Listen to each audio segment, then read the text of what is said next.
नमस्कार, मास्टर रेसिपीजमध्ये सगळ्यांचं मनापासून स्वागत. आपणाला करायची आहे सांज्याची पोळी. तर आता सांजा म्हणजे एक गोडाचा असतो आणि एक तिखटाचा असतो. पण आपल्याला गोडाचा सांजा जो आहे तो करायचा, पण सांजासुद्धा म्हणजे ज्याला जी सोजी किंवा रवा, ब्रोकन व्हीट ज्याला म्हणतात, ते सुद्धा आपल्याला इथेच करायचे आहे. चला सुरुवात करू. सगळ्यात पहिले आपण गहू जे आहेत ते थोडेसे भाजून घेऊ. 2 वाट्या गहू हे थोडं भाजून घेऊ आपण.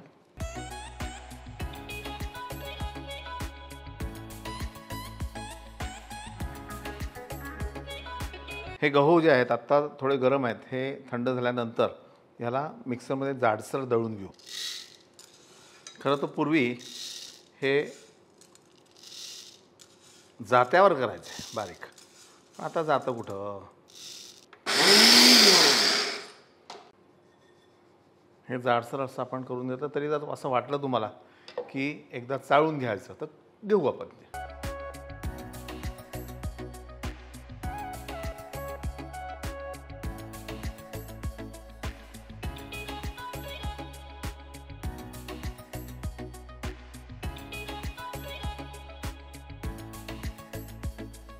याला पुन्हा एकदा मिक्सरमध्ये करू शकतो बारीक. साधारण आपण 1 वाटी तूप घेतो आहे आणि तूप म्हणजे चितळे डेअरीचं तूप. आणि हा सांजा जो आहे दळलेला तो छान आपण याच्यात खमंग परतून घेऊ.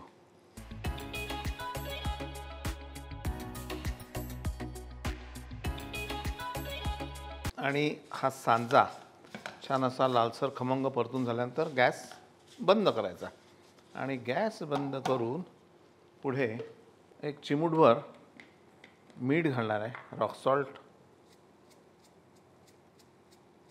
That's it. आणि आता एका बाजूला आपण तिप्पट पाणी गरम करायचं आहे. जेवढा रवा असेल त्याच्या तिप्पट पाणी. आपण जेवढा सांजा आहे त्याच्या तिप्पट पाणी घेतो आहे आणि थोडं पाणी जास्त घ्यायचं, म्हणजे लागलं तर आपण टाकू शकतो. मी साधारण 3.5 वाट्या पाणी घेतलं आहे आणि त्यामध्ये गूळ घ्यायचा आपल्याला 1 वाटी, वेलची पावडर चवीनुसार. याला छान उकळून घेऊ. आता हे पुन्हा थोडंसं आपण गरम करूयात आणि यामध्ये पाणी घालू.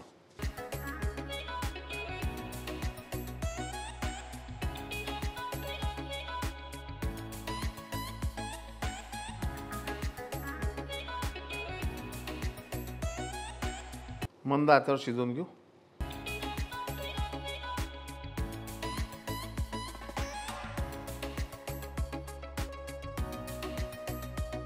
ही सोजी जी आहे ती अशी व्हायला हवी. आणि याची जी कणिक आहे ती साधारण मी 1.5 वाटी मैदा आणि 1.5 वाटी कणिक आणि यामध्ये थोडंसं मीठ, 1 पाव चमचा, हे सगळं पहिले एकत्र करून घ्यायचं व्यवस्थित. मीठ सगळीकडे लागला गेलं पाहिजे. आणि सोबतच यामध्ये आपण घालू तेल. आता 1.5 आणि 1.5 3 वाट्या झालं. तर तेल किती घालायचं? तर तेल साधारण 3 ते 4 चमचे, पण ते एकदम घालायचं नाही, थोडं थोडं घालायचं.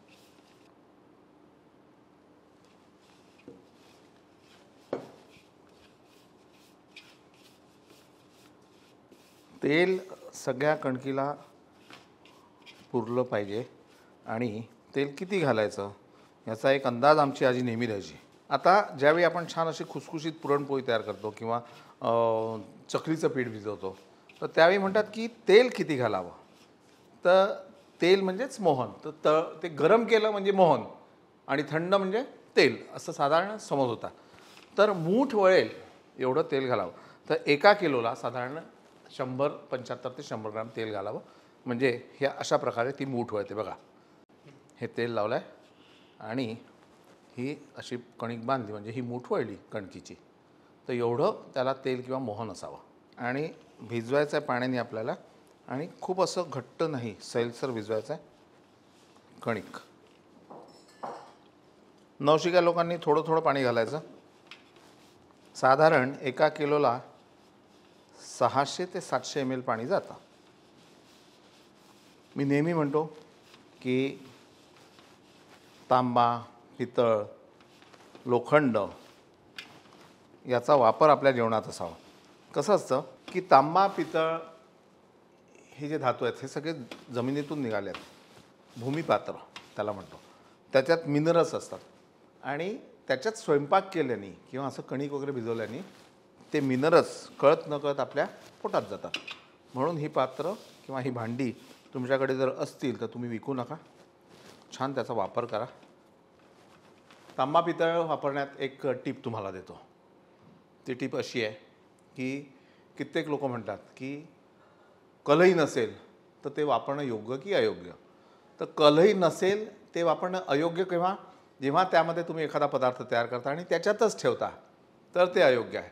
पण कलही आहे त्याला आणि वापरताय, मग त्याच्यातच पदार्थ तयार करा आणि तोच भांडं जे आहे ते यूज करा. काही फरक पडणार नाही. पण गरम जोपर्यंत पदार्थ आहे कलही न केलेल्या भांड्यात तोपर्यंत तो चांगला. थोडं तेल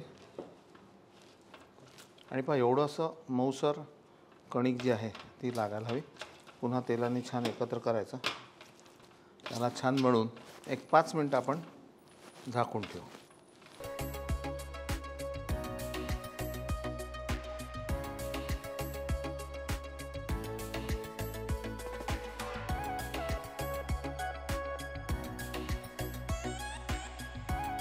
कणिक जी आहे ती कमी घ्यायची आणि त्या मानाने शिरा किंवा सांजा पुरण आपण त्याला म्हणू ते जास्त घ्यायचं.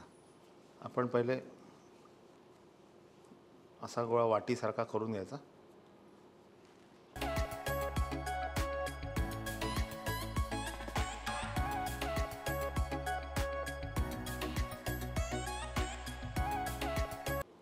त्यामध्ये हे पुरण छान व्यवस्थित भरायचं असं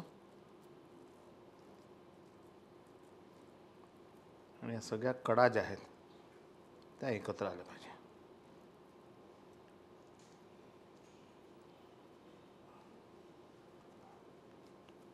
आपण असे गोळे तयार करून घेऊ.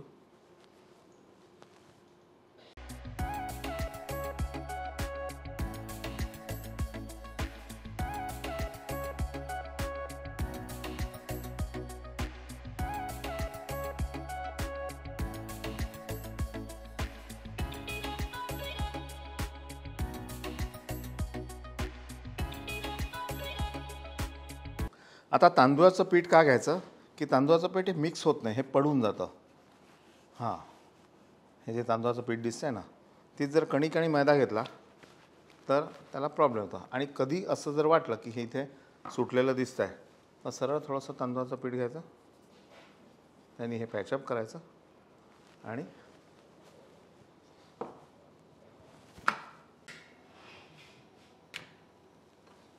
पहिले कोरडं भाजून घेऊ आपण.